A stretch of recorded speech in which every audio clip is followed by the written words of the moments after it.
You're listening to English with Monty, the podcast about the English language.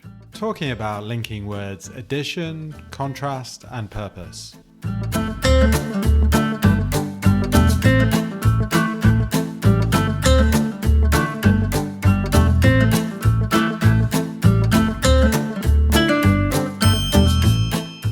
Hello there and welcome to English with Monty. We're on to episode number 40. We're going to talk about linking words, or sometimes they're called connectives. We couldn't decide, could we? Gideon's on the show. Hello, Gideon. What? I'm on the show. Oh, is that right? Oh, hello. Hi, John. You know what? I did press the record button. You know that. I didn't know it was a show. I thought we were just having a chat, and now I'm on a podcast. I know. That's how I normally sucker you into doing podcast episodes, isn't it? Yeah, you just said, let's chat. Call me up, and then we're recording now. We're on a podcast. I didn't know. I should say that there's an idiom, or is it a proverb? I'm not sure. Don't look a gift horse in the mouth. You used that with me earlier, didn't you? Yeah, that's what I was explaining, because I said, John, I'll loan you my private jet and you can fly over for the weekend. And John said to me, only the weekend? Can't I have it longer? And I said to John, don't look a gift horse in the mouth. Goodness sake. If someone's giving you a nice gift. Don't be ungrateful. That's what it means, isn't it? Exactly. It goes back to ancient Greek. I was buying horses and things. So how is this relevant? Why are you talking? I was kidding with John. I don't actually have a private jet. People thinking podcasts pay better than I thought. No. But videos do. Right? No, not much. I'm doing this podcast out of the kindness of my heart. It's true. You're a very kind man, aren't you? Contrary to popular belief, you're a very kind man. Yes, there's your opinion, everybody else's. It seem to differ. What was the relevance of that? Is that to do with... Why am I here? What are we doing today? Oh my God. I'm sorry, listeners.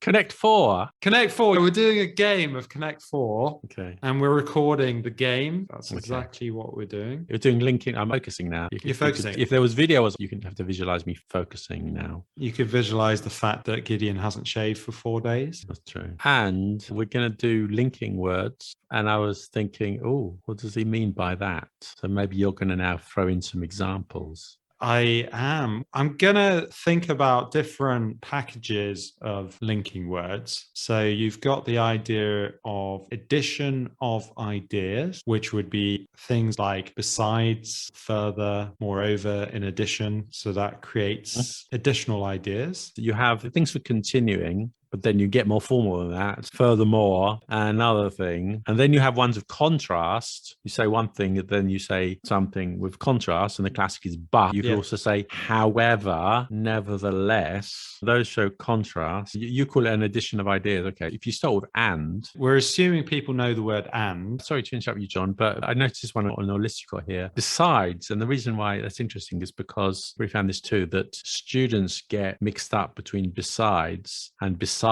That's true, isn't it? Maybe it's good to clarify that point as well. Besides, it's giving some extra information which may not be completely connected to what you're talking about. So if I can't come to your party because I'm working, and besides, I've got a headache. Maybe it's not a great example, but you're giving it an extra piece of information. Is that right? Maybe you've got a better example. Besides playing football, I also play rugby. So it's like an additional thing side by side. Beside, how would you use beside? So beside is a preposition, isn't it? Where's my ukulele? Oh, it's beside the desk. So it means next to. Is that right? Yeah, that would be correct. If we talk about and so talking about something that's a little bit extra, maybe in terms of writing, or you're trying to sound a bit more formal or a bit more business oriented, like in a meeting or something like that, you could use something like it's equally important. It's equally important to listen to what others think about what we do so we can do it better. You should study the grammar, but it's equally important to go out and to use it. There's other ways of saying similar things. Furthermore, to give it some extra information. But furthermore would be at the beginning, wouldn't it? With a comma. I've done this, and furthermore, not necessarily. No. Not necessarily. Okay, fair enough. I've explained this, and furthermore, I sent you an email about it. A lot of the time it would be used at the beginning of the sentence in terms of adding an additional thing, which would be the same with moreover as well, wouldn't it? Because furthermore and moreover are pretty much the same, aren't they? I don't like to say they're the same because I'm sure there's a small difference between them. I think there is, but generally they're pretty close synonymly. They are. Moreover, I think Moreover, Is like above this, isn't it? said this, and even more important than the thing I said is this. Furthermore, just adding some information. Moreover, taking another step forward. For example, can't give you my private jet because I need it. And moreover, you don't have a passport. Good example. Terrible example. Why you keep on banging on about your private jet? You're just rubbing my face in the sand or something, aren't you? Saying, look at me.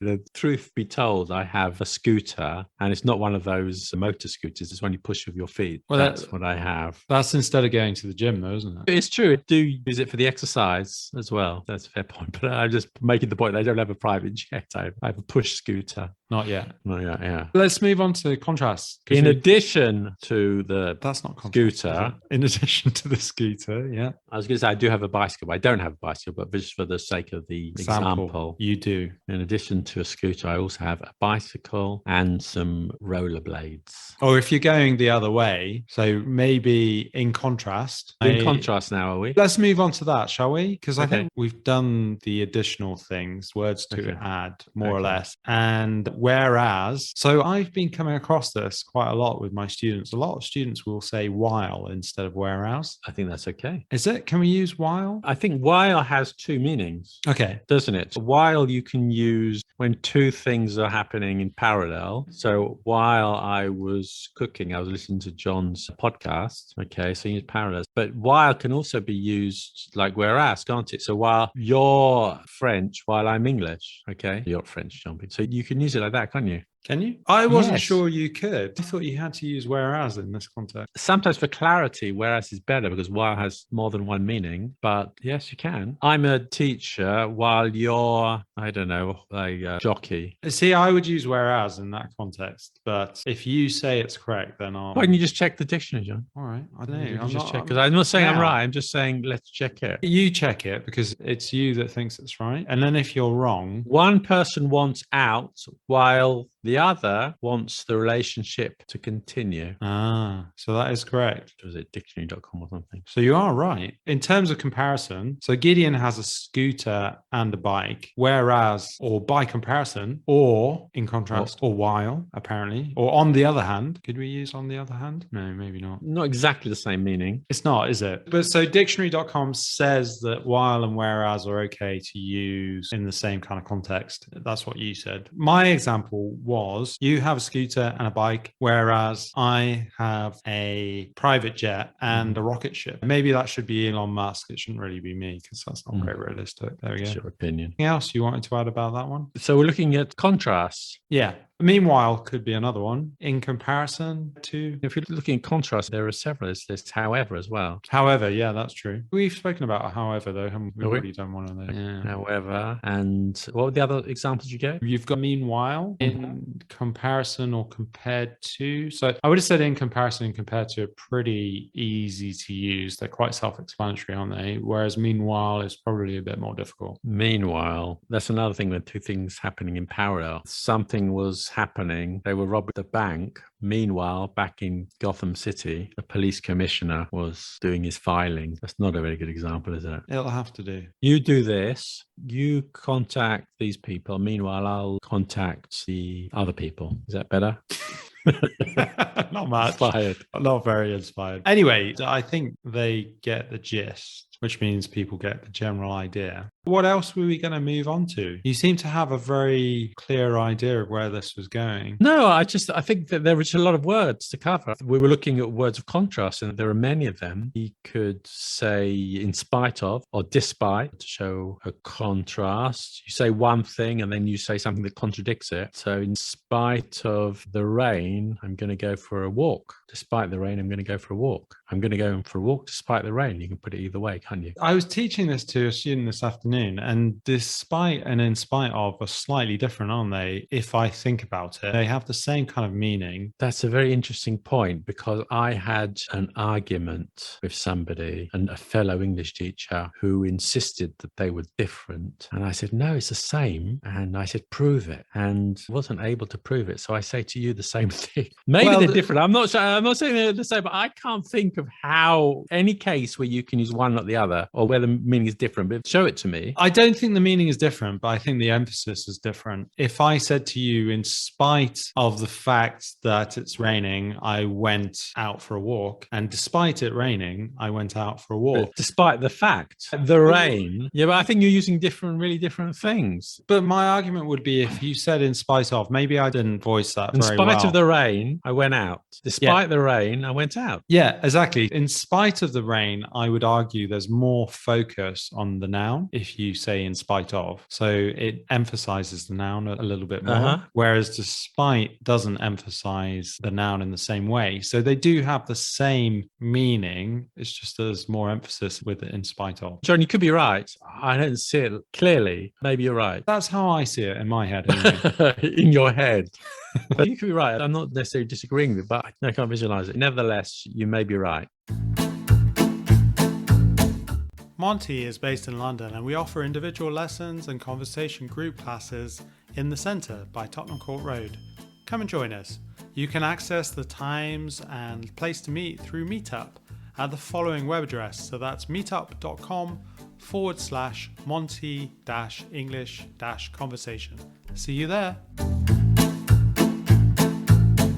You may be right, nevertheless. The thing about nevertheless is you can't do however. They have similar meanings, but nevertheless you can put it at the end of the sentence, which is nice. It is nice. I don't agree with you, but I will do what you say, nevertheless. That's the first time that's happened. I don't agree with you. However, I'll do what you say, but nevertheless, very nice. You can put it at the end. That's true, isn't it? Yeah, nonetheless, a bit more formally. But never really thought about that. I think the other thing that's worth mentioning, I don't think we've mentioned this. Have we mentioned this? To talk about an example. I think we always go with the idea of, for example. We could use other things, couldn't we? You mean like, for instance? Yeah, that's a good one. Such as, if you're giving a list, if it's part of a list or something, such as. I quite like using such as. That's often a go-to for me to use such as. Yeah. So exactly the same as, for example. No, as you say, it's more like a list, isn't it? Yeah, it's just you're taking one or two from a longer list. To illustrate, that's quite a nice one, isn't it? So if you've got something visual as well, that's quite a nice thing to use. Give me a sentence with it. To illustrate the fact that I'm right,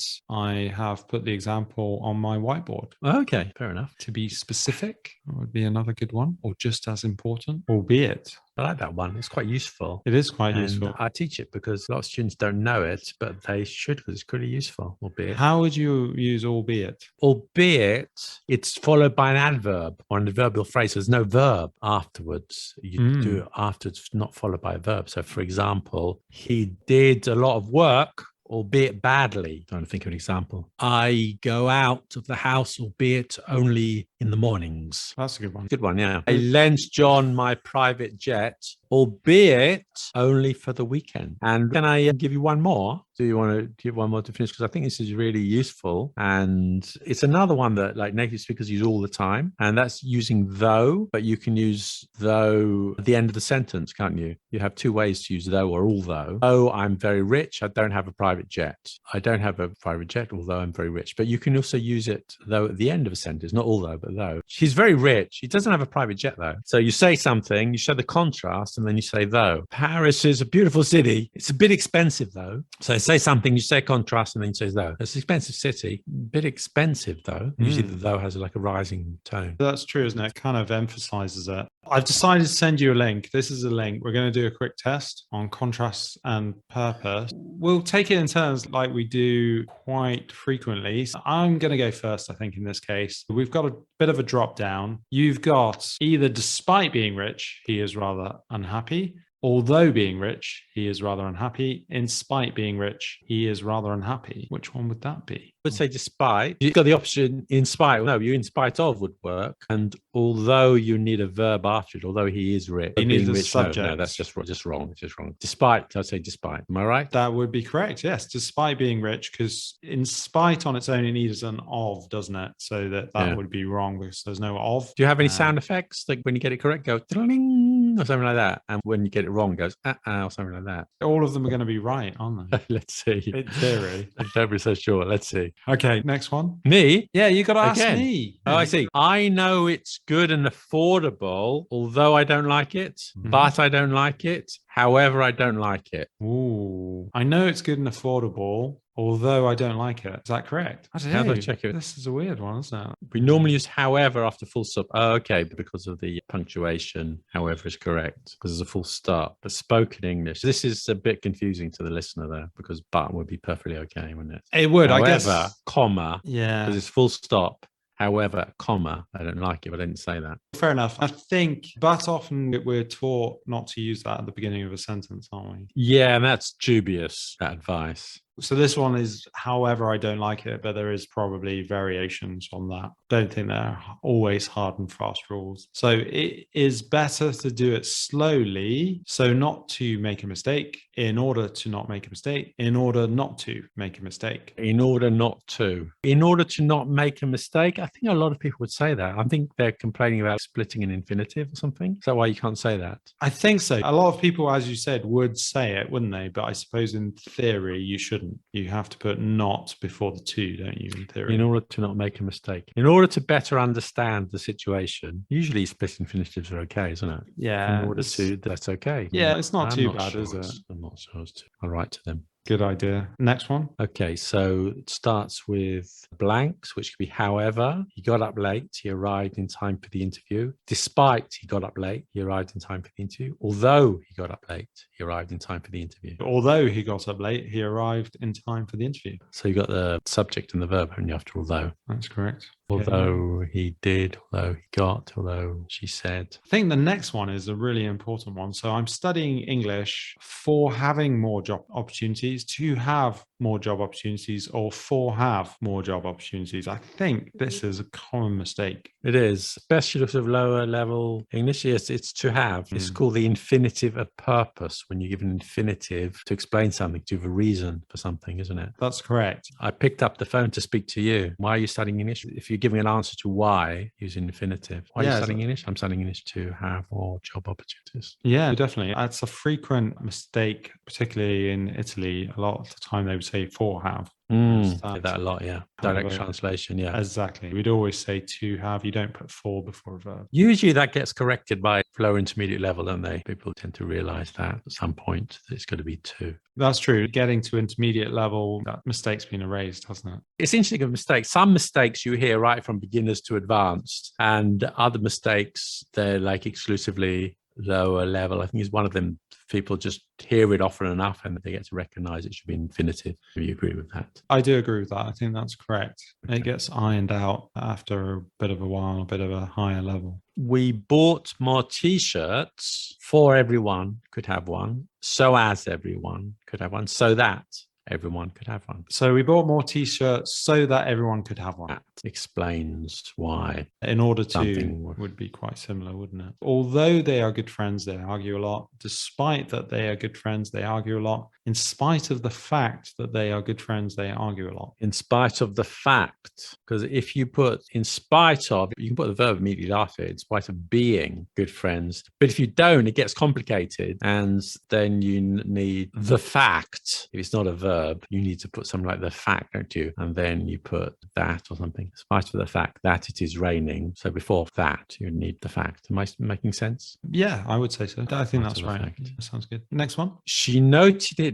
down so as to not forget. She noted it down in order to not forget. She noted it down so as not to forget. So again, this is the split infinitive idea, isn't it? So in theory, it should be so as not to forget. Exactly. Because the other two has to before not, and in theory, you're not supposed to do that. So as to not forget. I guess more elegant in this case, yes, to say so as not to forget. Okay. Just wanted to make the point. Most of the time, split infinitive is perfectly okay, whatever people say. Bogus rule that people come up with. But sometimes it does sound less elegant. It doesn't mean it's wrong to use a split infinitive. You just got to do it on a case-by-case thing. And here, maybe so as not to. That's correct, isn't it? Because a lot of native speakers would use split infinitive. It's okay, isn't it? It's fine, depending on the context, as you say. Yeah. So next one, despite his health isn't too good, he never misses a class. Even though his health isn't too good, he never misses a class. However, his health isn't so good, he never misses a class. I would say the answer is even though You say a sentence which surprises you, and then you show what is being surprised, even though his health isn't too good. That would be correct. Oh. Well, the last one. He set his alarm so that remember to take his medication, to remember to take his medication, for remember to take his medication. So again, this is about purpose, isn't it? So why did he set his alarm? To remember to take his medication. Again, Exactly. Infinitive of purpose. infinitive. Exactly. Thank you for that. Now you get an extra bit of time to promote yourself because you didn't get any time in 8-minute English. Hi guys, my name's Gideon. I have a YouTube channel called Let Them Talk TV, and you should definitely go there and binge watch all my videos and tell all your friends and all your family to do likewise. Indeed. How long would it take to binge watch all of your episodes?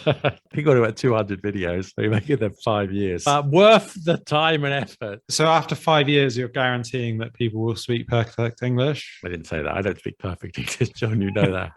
But you'll enjoy it. I'm time sure, well spent. I'm sure they will. And you're planning on coming back to the podcast stage, aren't you? Yeah, I'm making a comeback because I think I left it for a year. I haven't made a podcast episode, but I do plan. There's things, lots going on, but I do plan to make a comeback. So stay tuned, as they say. Indeed. And it's either already out or it's due to come, depending on when you're listening to this podcast. In the pipeline, yeah. In the pipeline. Thank you for joining me today, Gideon. That was My a pleasure, as always. You've been listening to English with Monty. If you enjoyed this podcast, then please leave me a donation online via our website. Monty is a small independent company and I do all the editing myself. I would suggest £2.50 to buy me a coffee or £5 for a beer. montyenglish.co.uk. Then just click on the podcast button at the top. You can donate here. Thank you. I appreciate it.